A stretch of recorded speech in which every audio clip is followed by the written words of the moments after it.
Good afternoon. My name is Catarina Caria. I am a foreign affairs analyst. I'm also a digital EU ambassador from Portugal. So I'm very, very happy to be here in Barcelona and to see you all. And thank you for joining us for what I hope is going to be a moment of an honest conversation about the challenges that are shaping our present and will continue to shape our future. Of course, I'm speaking about artificial intelligence, digital platforms, technological sovereignty. We do live in a moment where tech isn't just changing how we live. It's influencing who we are, how we interact, and how our societies organize themselves. And nowhere is this more evident than here in Europe, where policies are emerging, and these policies aren't only to catch up with innovation, but truly to shape it in the service of our European values. Take the Digital Services Act, a landmark regulation that's rebalancing power in the digital space. But also the AI Act, it's going to be the biggest regulatory framework on artificial intelligence. But if you're seated here today, I know that you already know all of these and there's no need to bring more European jargon. You are the stars, you already know what I'm going to speak about. So here's the real question. What does this mean to your generation, that it's also my generation? We are the ones that already are living with AI every day. We are the input shaping digital identities, right? So We are grappling with recommendations that are based on algorithms. We are grappling with how social media affects our friendships, but also our mental health, and who we even choose to vote for. So we are experiencing the pros and the cons in real time. When we talk about tech sovereignty, what does it mean? Are we talking about championing AI in Europe? Yes, of course, to reduce dependency from other actors. Are we talking about protecting citizens' rights and digital freedoms? Absolutely, as we've seen in the DSA's topics on protecting from harmful content.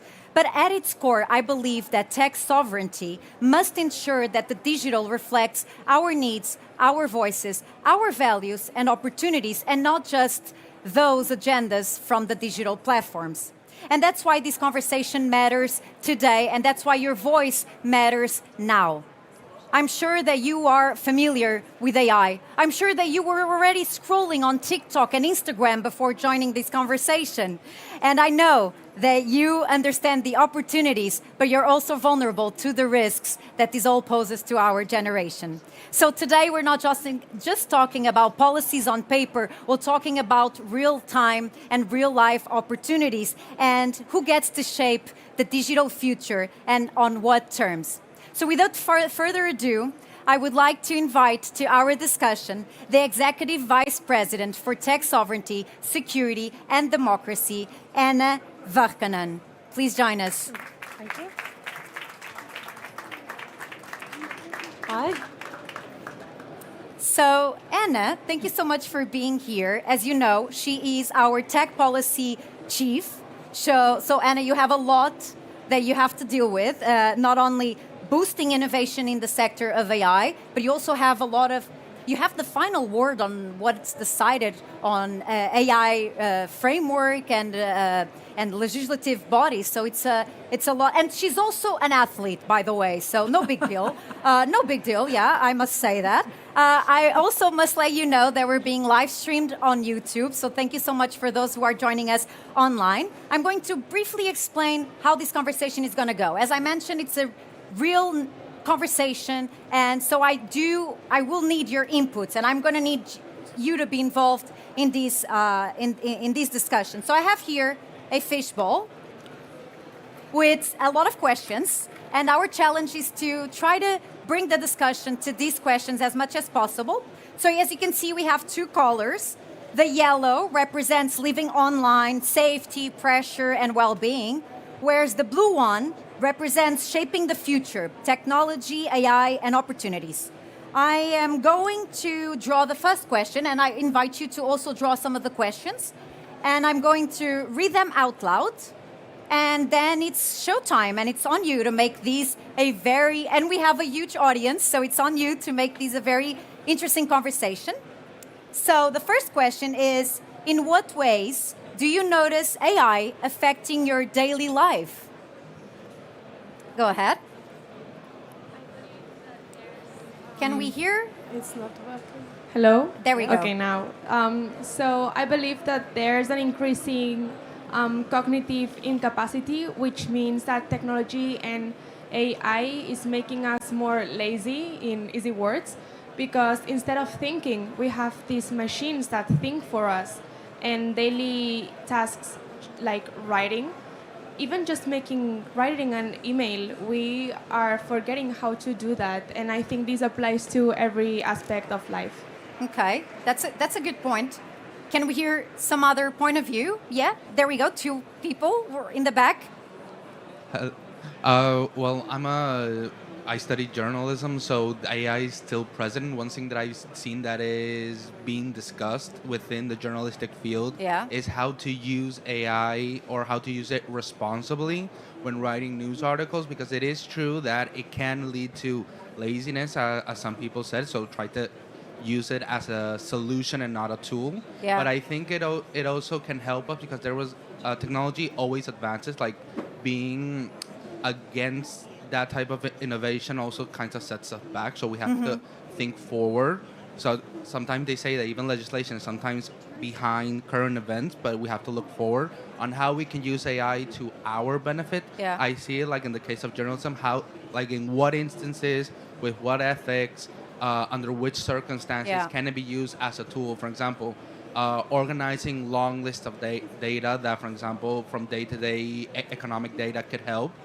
Also organizing sources, or mainly organizational schools, but even some types of writing or language barriers, it also helps. So I think it's not that AI inherently makes us lazy. Yeah. Is that if we choose to be lazy and use the AI as a solution and not as a tool. Let me try to connect these two. A lot of the things you say about using AI as a tool and not so much looking at the risks. And you mentioned a lot about media literacy and how AI needs to be combined with education and policies. What would what could you say to those people that are working in journalism and are concerned with those aspects of how do you distinguish the truth from fake news and misinformation? Yeah, I think nowadays really the education and literacy, digital literacy, media literacy, they are more important than ever. I think because there's so much, of course, different information and also AI created content in our information space. So it's super important that we as citizens and human beings, that we have also the tools that we are able to critically think and analyze also all the information what we have, of course, in our information space. Of course, we have in the European Union, we have certain rules that also the service providers, they should also assess and mitigate the systematic risks, and they shouldn't spread, for example, disinformation and propaganda or fake news. But in the same time, also, it's very important to build up our own capacity. And I see that this is very challenging when it comes to AI, because many people tend to already trust very much to AI created content, even that we know that it can be very biased. Absolutely. Let's hear the other point of view. Yeah, so can you hear me? No, not yet.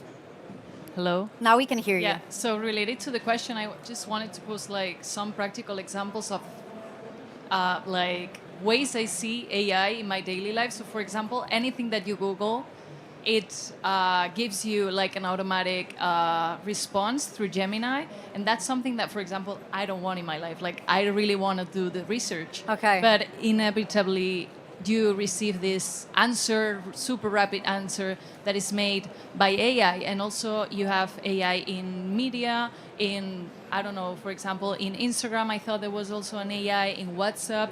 So there's all these places that we use in our daily life, and I use quite a lot, and I think everyone here also does.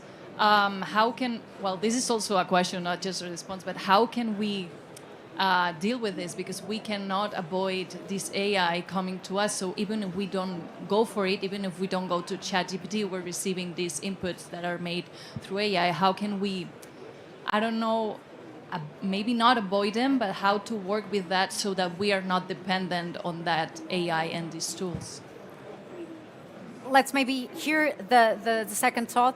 I also think about the younger generation, so one generation after us, because they are even now creating their own identity, and they are forming their own identity through digital means, Yeah. through algorithmic means, through AI, which is not neutral. These platforms are always non-neutral, and they always push certain ideas or certain philosophies,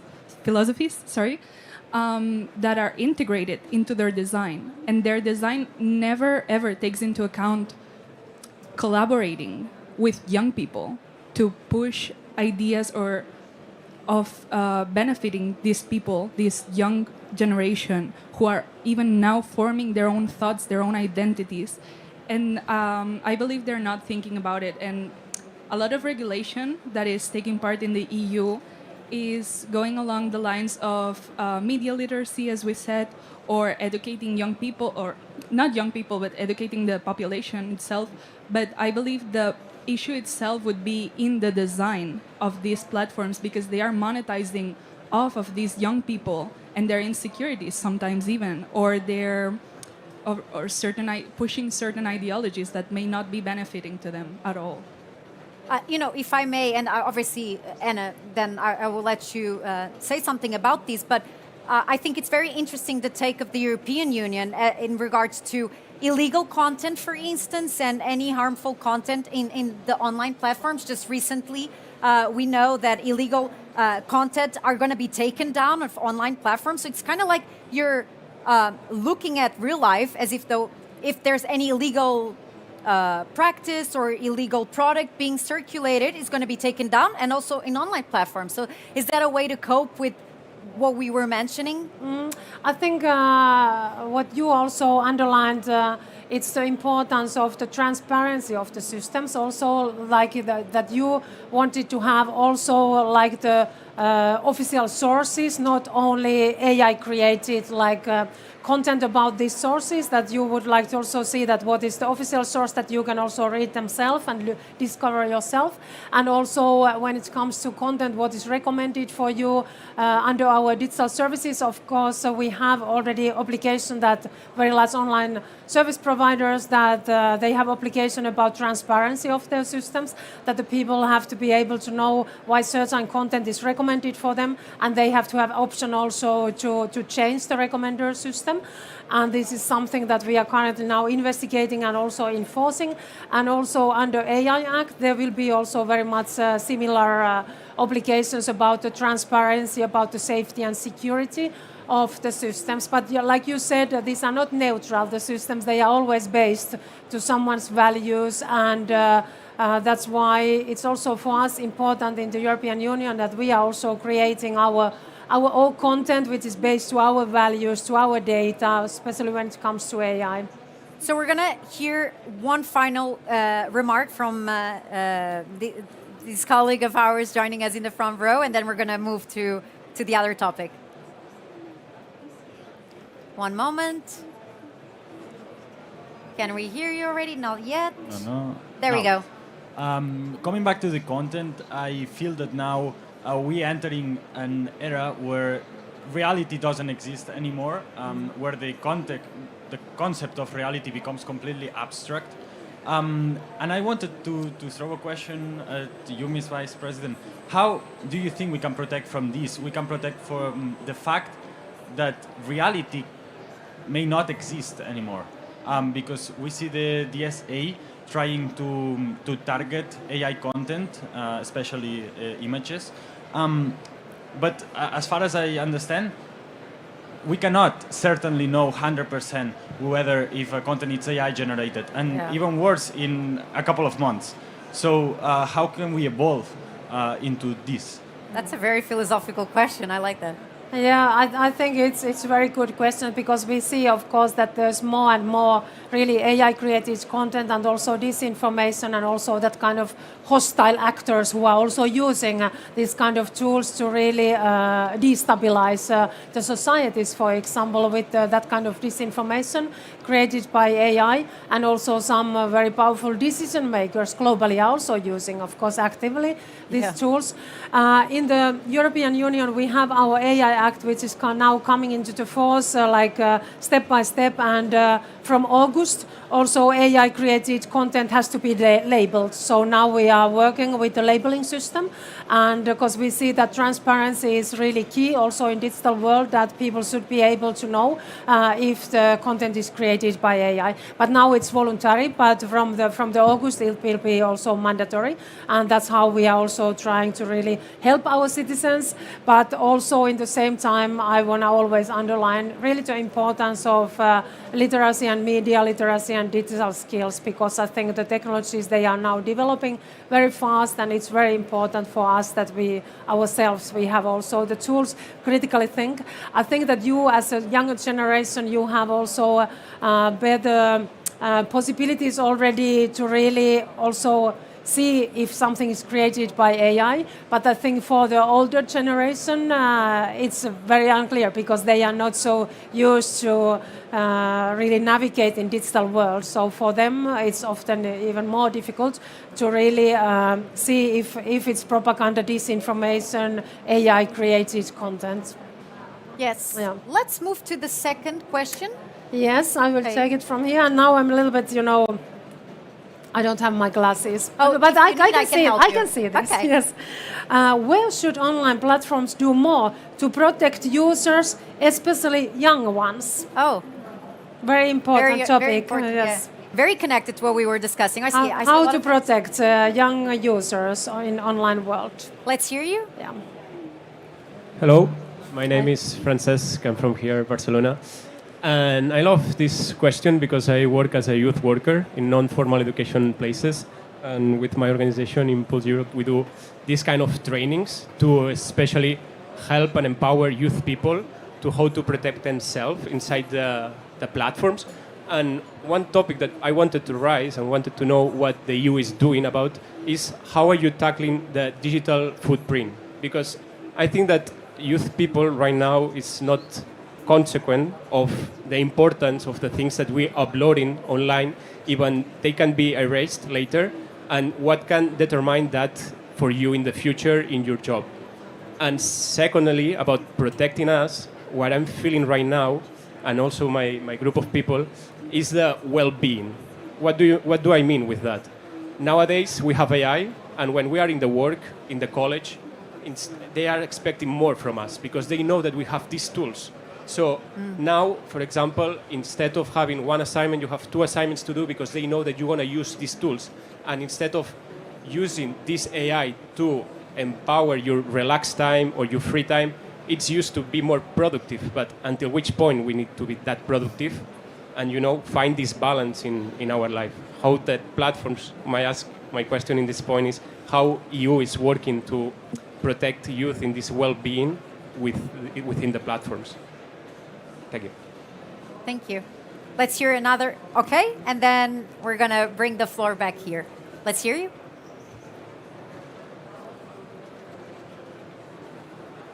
Well, there we go. Yeah, you can Yeah. hear me? Okay, so it's about the platforms, the online platforms.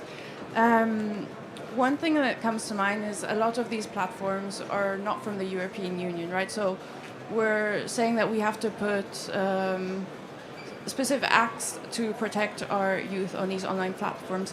One problem, though, that I find comes to mind now is that these online platforms are also made. So we use them as free online platforms to connect online. However, oftentimes when things are free online, it's not that they're actually free, it's because we're the product. They take our data, they sell it to other big companies to advertise. So if we are the product, how can we turn it that we're not the product, we're the user? Or user and product sometimes goes hand in hand. How can we be a user that is allowed to decide and protect our data? And would these things become that we have to pay for them? Is there some way that we could maybe change this? Okay, and then let's hear. Go ahead. Not yet. 1, 2, 3. We should be hearing you. There you go. Perfect. So I'm from Greece. So we're one of the first countries that we're going to set the law that forbids social media for youngsters under the age of 15. And from the age of 15 to 18, it's going to be more strict rules for youngsters.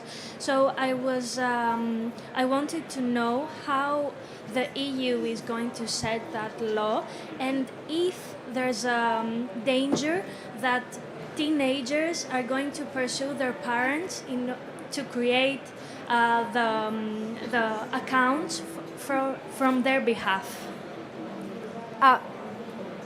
Maybe, you know what, let me do a challenge just to spice things up a bit and maybe to get our brains together and think about these. Would you prefer more of those restrictions, like age restrictions, or instead paying for a product?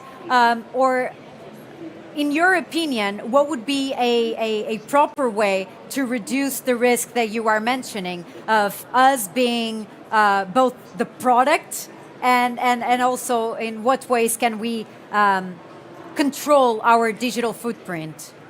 Let's hear you. Is it okay?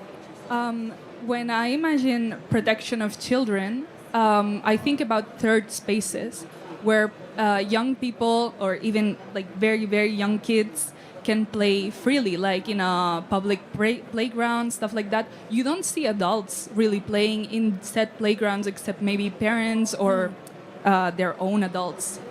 But there is a lack of digital third spaces for kids specifically that adults cannot access to, that can have an educational purpose or a joyful purpose. It doesn't have to be educational per se, but there is no protection of set children in third spaces. There is nothing designed for them. And I would say as well, in the protection of children, I think it would be benefiting not to monetize our attention, not to make us the end of product, but instead having some other metric that is beneficial or that has to do with our well-being, that isn't how much time do we spend on said app or how much time do we engage with this, but instead having metrics that are beneficial to us or are about our well-being. I do love that idea, bringing a physical space like a school or that precise idea that there are spaces reserved for children where adults couldn't come. So why don't we bring that into the digital space? I do like that analogy. Yes, let's hear you. Something that was said before that I think is not more of a perspective, but it's kind of like a perspective that I think the reason that we, even within the EU, are having a hard time trying to grasp control of social media is because we are or not aware or trying not to be aware that most of these media platforms come from two main countries that have loose protection laws, being the US and China. I remember when the TikTok debate of should it be owned by the US, should it be owned by China, there was something that wasn't discussed, that was data protection.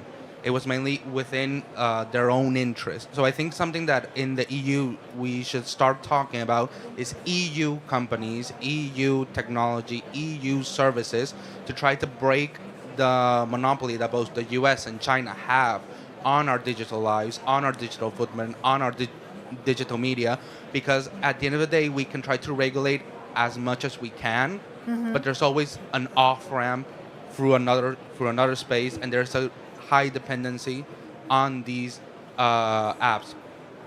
Let's hear you because we haven't heard you, and then Henna, if anytime you want to join the conversation, go ahead. Okay. Regarding the protection of children, though, while I do believe that regulation is necessary, I believe a social change is absolutely necessary as well. For example, an example I was explaining before, my grandparents, when they were like 8 years old, they were given alcohol when they were kids, and because it was seen as a normal thing. Well, even if we forbid children from accessing, I don't know, certain sites or social media, we must explain people the effects it has on their psyche, in their minds, on their brains. Right. Because nothing stops a parent from buying a laptop or a mobile phone and giving it to their 5-year-old. Yes. And so I'm not saying that we should rely completely on the families and to expect them to know what is better for their children. But the same way that now we know the effects of tobacco and we have made some legislation, but also we have changed our social perspective on the issue, we should expect different things from what access we give to children to the new technologies. I believe it's important. I do agree with that perspective. I think it's our responsibility as well. And I think a lot of what we're speaking here kind of brings me the notion, the idea that we need to be proactive about these tools. It's not like when we first had, I don't even remember not having the internet, but it's not like when we first had the internet where we felt like the risks were close to us. It's a bit different now. We choose to use these AI tools. So we need to be, again, I think, responsible and know that it's also our role, and our role as a parent, if you're a parent, to give access or not to these tools at one point that doesn't feel okay to do so, right? Shall we pass on to another topic? Yeah. Or maybe I can add something Go to ahead, that, please. because there was a little bit also like questions about these topics, and I see that really the digital world is a very important part of our everyday life and our society and economy, and also our children. They have also children's rights. They have also right to access to information and also right to be connected with their friends. But of course, it has to be age appropriate. Services, what they have access on. And I see also that digital environment should be safe for everybody, and it should be safe especially for kids. So we can't also have that kind of situation that somehow digital world is becoming so dangerous that we have to really restrict people to enter there. So I think safety is one important topic that we are now also enforcing with our rules. But we have also specific rules for very large online platforms that when minors are using the services, very high level of privacy, safety and security has to be ensured for minors. So it means that those users who are under 18 years old and who are between 13 and 18, because you should be at least 13 years old to have access to these online platforms, to open your account. It's based to our data protection rules, because you should be at least 13 years old in Europe that you can give your consent that your data can be handled. So now we are also investigating the online platforms, that how they are checking the age of the user, that if the user is really 13 years old, and if the user is under 18 years old, a very high level of privacy and security should take place. So we are investing currently the online platforms, and in the same time now we are also working with our member states, because many of them have proposed already that 13 years it's too low age, that they would like to propose 15 or 16 years. So we are now working also to have a European approach on this level. But also maybe you recognized also a couple of weeks ago we also published very important preliminary findings on TikTok, where we were also addressing how TikTok is designed. And we found that TikTok is designed in a very addictive way, that TikTok is trying to really keep the users online all the time, and also our minors. And we see that this is very harmful practice, because it's harming the well-being of people, that really if the service is so addictive that you are using hours and hours all the time online. So I think there's two topics now we have to address. One is the screen time, how many hours per day you are using online. And the other topic is, of course, that what kind of content is recommended for you, especially if you are minor. Okay, we're halfway through our conversation. Let's. You can go ahead and pick another one. Yeah, do I take a blue one again now? Because we've done the yellow now. Yeah. Was it blue one? Okay. No, you're good. I changed. Okay. I changed. I think. Okay. What feels hardest or most stressful about being online today? So what is hard for you or stressful when you are online? Let's hear you. We always need a waiting compass, and we should hear you now. Hello, my name is Fatima. I feel like because the digital world is so present in our lives, we feel the pressure to always be present. And because the apps like TikTok also and Instagram and other apps pressure us to be always with the mobile, we also feel like we get like exposure, and we also see other people. So I feel like because these apps already work on making the user stay in while using them, it goes in hand to hand of the fact that we feel the pressure of using these apps and being more time with our mobiles and like using them. And I feel like it really ends up affecting our mental health, how we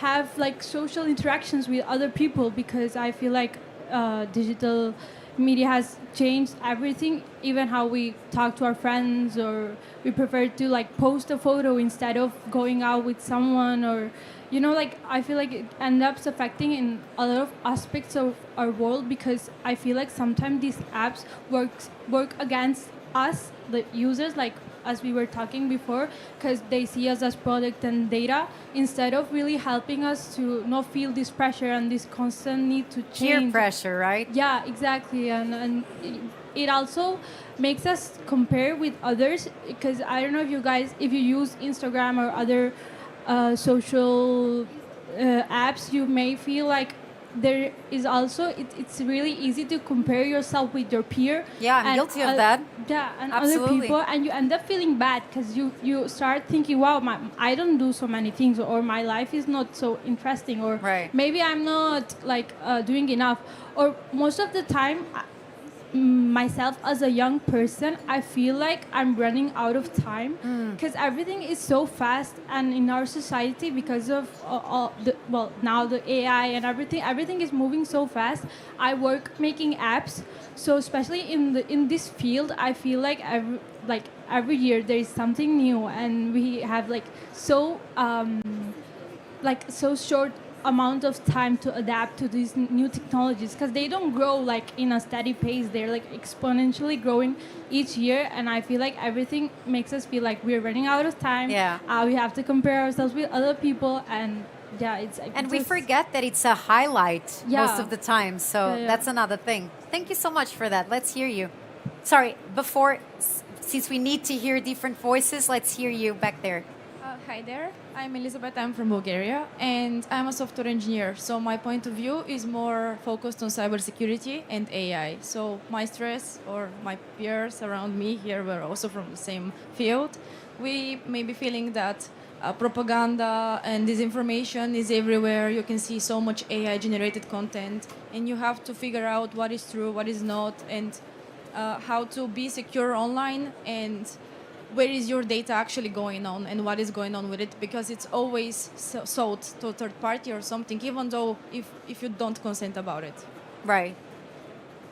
Any other perspectives? I mean, let's hear you, of course. So yeah, I'm piggybacking a little bit off this, but yeah, I think first is the peer pressure, because your online persona is often a curated one, and that's from everybody, so you're seeing a curated image. The second one I would say is a constant feeling of surveillance. When you're online, you also, you are comparing, and therefore you're also constantly analyzing your own behavior. Therefore also always feeling seen, also when you're at home where you shouldn't feel seen. And then I think the third point I would want to mention is just the cognitive consequences of being online, which is, I would say, a healthier approach is when you're with people, you are sharing, you're communicating, you're enjoying being with people, and then when you go home, for example, you're very alone, and that's important to have these two stages. When being online, first of all, you might not go out with friends because you already feel that you're being with someone if you have your phone on and you're seeing something, but it's a one-way communication. So you're missing out on both. You're missing out on being alone, and you're missing out on being with real people. Yeah.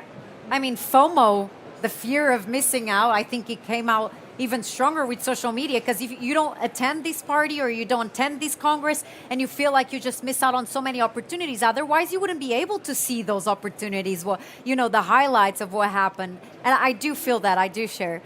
Before we go, I just wanted to ask you, Henna, is there any concern, and do you share any of these feelings with your use of social media as well? Yes, I do very much, and I think also because it was mentioned earlier here that we should have also European platforms, and of course there is many smaller European platforms, but I think these very large online platforms, they are now so popular that it's also very difficult to enter to the markets, because everybody are in the very large online platforms. Your society is there and so on, so nobody don't want to go to a small platform where it's not like any of your friends or followers, so everybody should go together, of course, to those platforms. And also I think in the way that now the technology has been developing so fast that we as human beings, we haven't really adapted to this situation, that in the way the technology is now has taken the control, because we as human beings, we should be in the driver's seat always, but now I think the technology somehow, it's often so addictive and interesting that it's very much like driving your day, the technology or the social media, that you are following it and you're just focusing it hours per day, and you have to also think many of your activities, how to create interesting content there, and to share it with your friends and so on. And of course it shouldn't be the case. So I think we have to really take back the control ourselves as human beings, and the technology shouldn't be in the leader's position in our life. Otherwise, you're not really living, you're just reacting to those constant inputs, right? Let's hear one final thought on this. Let's hear you. Okay. Now? Okay. So I just wanted to add the main issue or what produces more anxiety for me is also this information because you do not know which are the credible sources or where to check them. Is this correct? Is this not? And also drawing back to the previous question, I just wanted to say that it is beneficial to have regulation on younger people, but for example, adults showing up their babies, like babies cannot give their consent. And so, yeah, you have regulation for minors, but they are not creating the apps. They are just like the consequence being showed by their parents in this case. So how is this going to be regulated or take it into account? Right. Yes, let's hear you. One moment. So yeah, I have the same concern she mentioned. Can you bring the microphone closer? Thank you. Okay. So I am a mother. I Okay. have a baby, and also I see kind of like a contradiction that to open a bank account for your child, you need both legal consent of the parents, but to post pictures online and have them exposed, no verification at all. And I've seen accounts taking pictures from families, pictures from babies, posting them, reusing them in other accounts with comments of what were clearly predatory profiles, and the platforms did nothing. So I understand that under the DSA, they should be investigating or identifying the risk in order to protect minors. I'm not sure if are they doing it like at all, the platforms. Oh my God, that would be such a rich debate to have because I know it's a very controversial question. And nowadays, with the digital space being populated with these so-called influencers, I hate the term, but that's what most people are. It's a question. It's how much do you show and how, in what legality is that allowed or not? So that's definitely a debate, maybe for another time, but very interesting question, I must say. Would you like to say something about this? Yeah, I think it's always important also that we shouldn't be too naive of what we are sharing also online. I think there has been also that kind of times when we were not so much aware, but nowadays many of you also mentioned about the security risks and about cyber security and also what kind of data and information you are sharing. And we know that many people are also participating to different challenges online, and they're sharing very much about their personal information also, and someone is collecting that. So we shouldn't be too naive also what we are sharing there. And I know also in Europe that there has been court cases also that children, when they have grown up, they have sued their parents because they have been sharing very much their photos and so on online when they were kids. And I think they were winning these court cases also. So of course, it's important to also respect everybody's privacy, and especially when we speak about minors. So we shouldn't be too naive also what we are sharing globally in these online environments. Let me pick another paper, and if any of you would like to come back to the topic that we were just discussing, we can do that. Okay. In what ways do things you see online influence you, sometimes in ways that don't feel right? So the question is, what kind of behaviors, what kind of advice do you see online that you wouldn't particularly say it's the right path? Any other voices? Okay. Just because we want to bring different people to participate. Just what you said before, like if social media are aimed on something that just are not your ideals, in the end you are forcing yourself to become the image that the developers thought about. So this is really disturbing to me, and that's also why I try to reduce social media. But also the use of data, I think is not just for the young people, but also for all population. And I see also in my parents, they like the classical thinking, I got nothing to hide.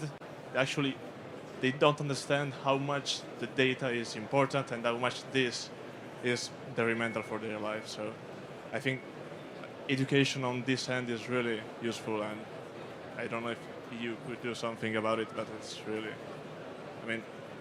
scary. Thank you. Different voices. Come on, we wanna hear different perspectives. Have we heard you? No? Go ahead. So I feel that nowadays the dialogues online are more and more polarized. Like I usually follow a lot of actuality, a lot of news, technology, politics, and in the past I feel myself more like comfortable in like having an agreement, having some discussion, an argument online. And nowadays I don't comment anymore because in the past I had a lot of comments that were nonsense or maybe also too harsh that it wasn't make sense to continue and maybe face the other people, face the other opinions. And it feels nowadays to me that it's very, very difficult to create a productive like discussion online about everything, like maybe not everything, but like about good ideas, political ideas, or maybe sustainability. Everyone has, or maybe only the people with the harshest opinion comments online, and the scenario is not so optimistic. Right. I mean, and let's not forget about cyberbullying. Data show us that 1 in 4 European children and teenagers have experienced cyberbullying. So that's obviously a concern. And I think, and this is my perspective, but I want to hear you, because we tend to repeat patterns and because we tend to be, again, influenced in a negative way with what we see online, it just replicates the violence. It replicates this kind of harassment. It tends to normalize it, right? Would you agree with this statement, or would you have a different take on it? Yeah? Seems pretty consensual, right? Would you like to add something to it?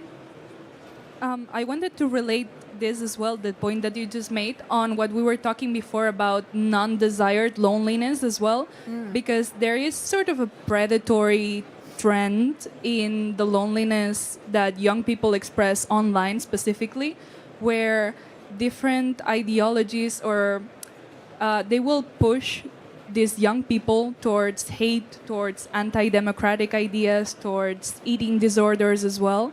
And these are predatory ideologies that we're seeing being pushed onto people who do not have their own community to either be critical of these ideas or to debate them in a healthy way.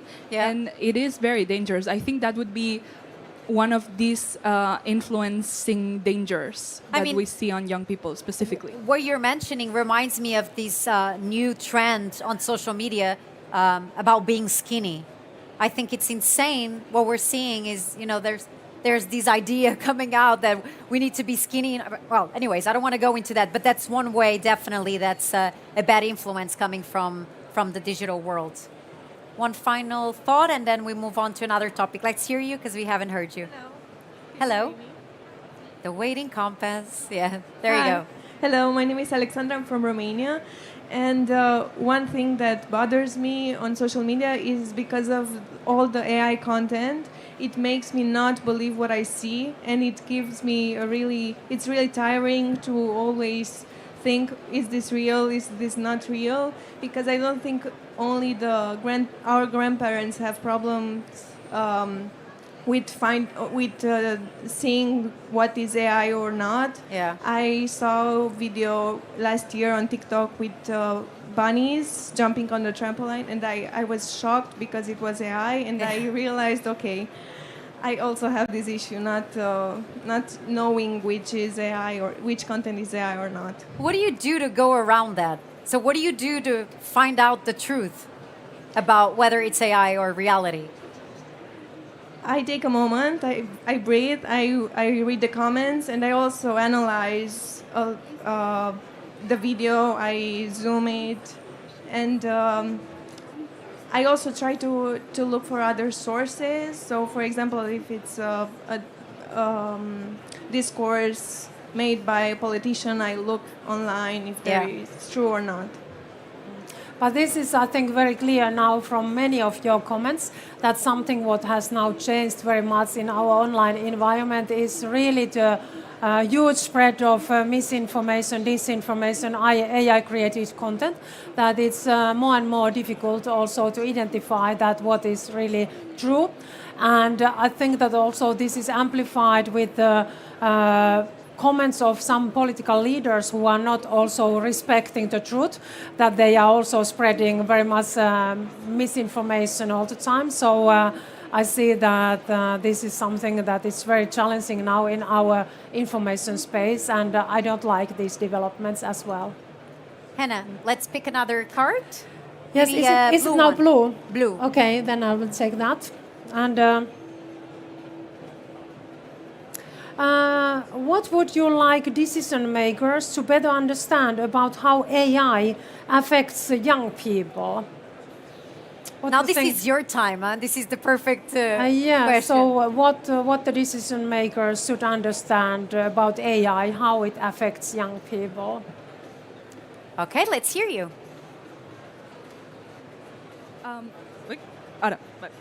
What I would like, specifically people who make these technologies to understand, is that it is not okay to only think about young people in the aftermath.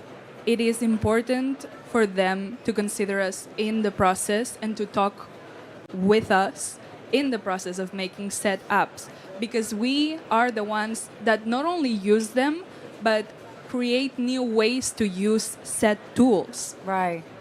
Digital language is made by our generation and is later expanded into older generations. We are the ones who are making progress inside these very tools and using them to create new debates. So why not include us in the process of decision making, in design making? Why not talk to us during, see what we can say to make things better and to better our well-being? We are not subjects to be studied at or monetized only. We are not the products. We are agents of change as well. Come on, don't be shy. Okay, let's hear you first because we haven't heard you, and then the two in the back. Hello?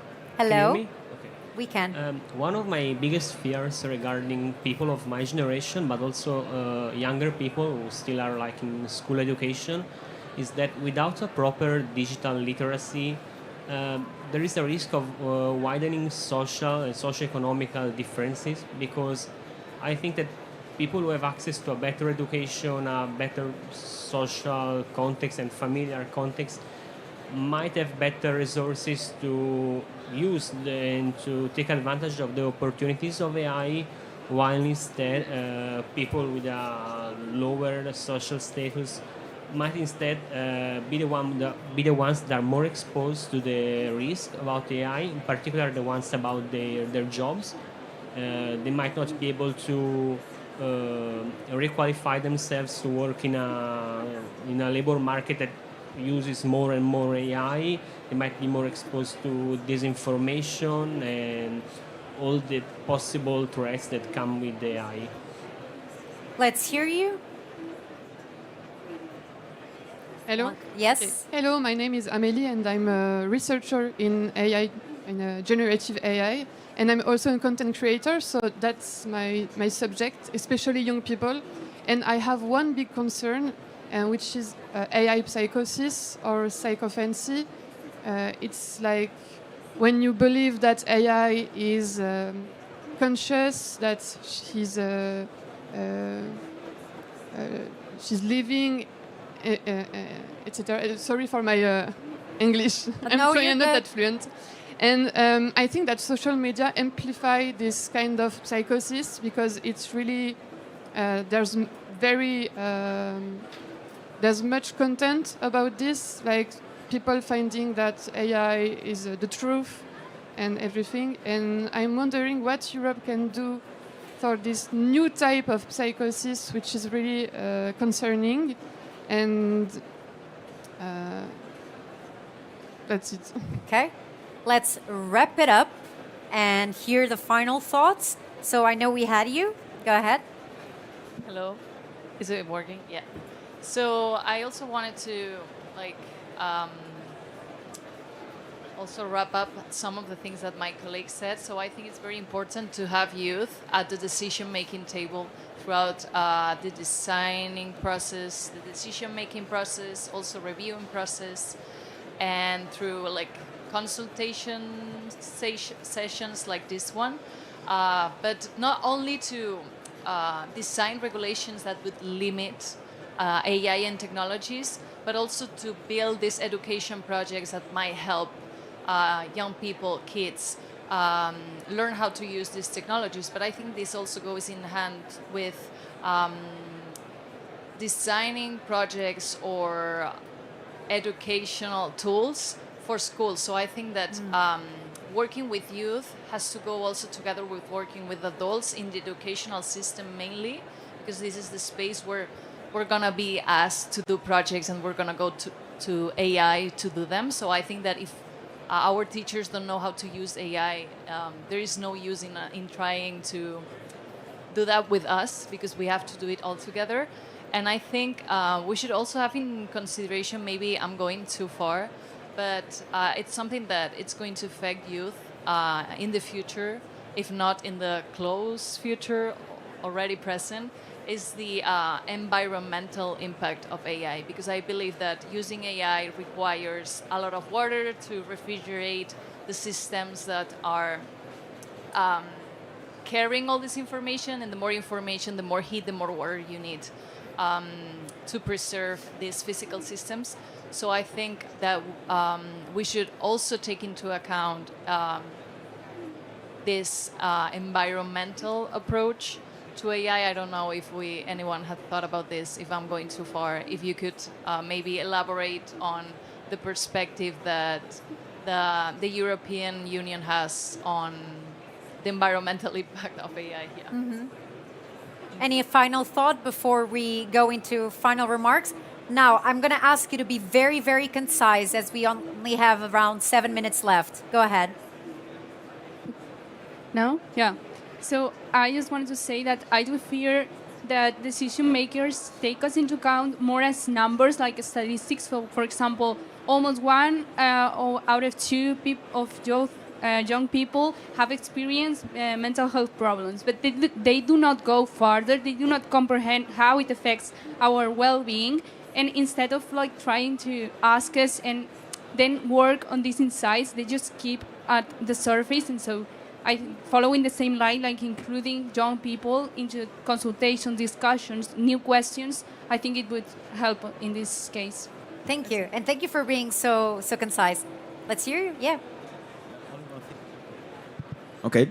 Only one thing is that I was thinking about is that the government and the newspaper and all the media should be held accountable for all the generative AI that is using to communicate, to inform about things, because I've heard and I've seen that nowadays they are using them for like newspaper, for news, and sometimes they are like spreading fake news, but not on the like. It wasn't their object, but they ended up discovering that they spread like fake news, and I think there should be like some legal followings about that, because nowadays no one is receiving any legal following, any trial, any fact checking about them, but they're still using them and without any checking on like before like spreading the news. Or some regulation or whatever. I think that this should be important. Thank you. Before I invite the EVP, of course, to share some key reflections about the discussion, I wanted to thank you all for, really being here and sharing your inputs. As I mentioned, you were the stars of this conversation, and your proposals, your ideas will be shared on the Youth Policy Dialogue's website, with the possibility to also comment and vote the ideas that we discussed here, because your voice matters, and your voice matters now, as I mentioned. And I find this so interesting because we talked about a lot of things, right? We really talked about the real life impact of AI and the digital space, and we went from transparency, safety, to security, to even the designs of the platforms, the digital footprint, the well-being, But what really resonated with me as one of the key parts of this conversation, and I think it's interesting, is that we are all young people, but we're definitely very concerned about the generation that comes after us. You know, and this is what happens when you give young people the floor. We are not thinking only about us. We're thinking about those that, you know, are younger than us, that don't even have the tools that we already have, don't have the kind of perspective that we've had before AI came up in our lives. So I find that very interesting. It's like when you give young people the floor, they protect younger people, and that's powerful, right? We talked a lot about children's rights and how do we protect them. And I find that very interesting. Okay, Anna, we would love to hear you some final and key reflections of this conversation. Thank you very much for our moderator, and thank you for everybody for your contributions. I think it was very interesting to hear your thoughts about digital environment and AI. In the European Union, we want to really create digital environment that is safe and fair and democratic. So for us, it's very important that everybody who is doing business here, digital service providers, that they are respecting our values and our rules and our legislation here. And we see in the same time now that the technology is developing very, very fast. So that's why it's important that we have also that kind of feedback from the user side, that what kind of technological and market developments you see now in your digital environment. And especially we see that during the last year, AI has been integrated more and more to different digital services. And that's why now really the development curve has been very, very fast. And like many of you said also that you have concerned about people's well-being in this kind of environment. We are also planning to have European inquiry also about this, what kind of impacts it has had to people's well-being, to be able to address also that. And also, for example, the privacy of the people was also mentioned here, the whole information space, that how we can make sure that we can really safeguard the integrity of our information space and have access to reliable information for our citizens, which is, of course, cornerstone of our democracy, that we have well-informed and educated citizens who have also access to reliable, trustworthy information. And also environmental aspects were mentioned here, because we see also that these technologies, of course, they are consuming more and more natural resources all the time, and that's why we are also promoting that kind of technological developments, that we can use always the best available technologies when it comes to natural resources, energy efficiency of these systems, for example, very important part of our sustainable values of European Union. So I want to thank everybody very much for your contributions, and we will update our rules, of course, all the time. We will look the market and technological developments, and your input is very much needed here. And especially we are now focusing to young generation and how to protect our young citizens and minors in online environment, because we know that especially young generation is using very much time online. And you have also good experiences to share with us what you see there. So thank you very much. Thank you so much, Anna. Thank you so much. And thank you for championing youth into this debate and opening the floor to youth in order to also shape those trends. And thank you for those who joined us online. Of course, this wouldn't be an event without a photo. If you don't have a photo, it didn't happen, right? So we were just talking about this.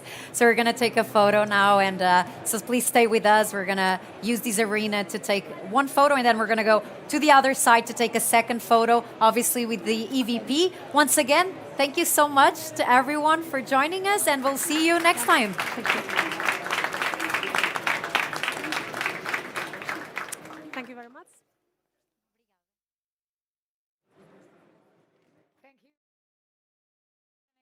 Vice President Henna Virkkunen and Katarina Kärja, Digital Ambassador from European Union.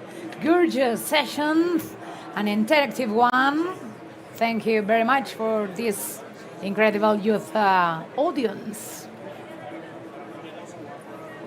We continue here in hall number 6, where we are placed. We are Mobile World Capital, powering what's next. So here you are, this future, this present. Thank you.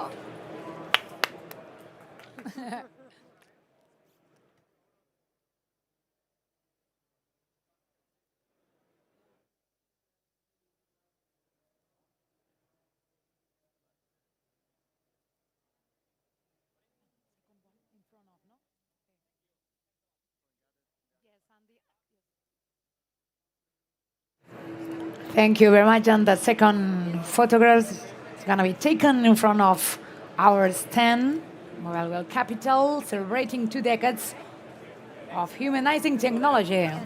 Thank you for coming. Thank you for joining, and keep on doing like that.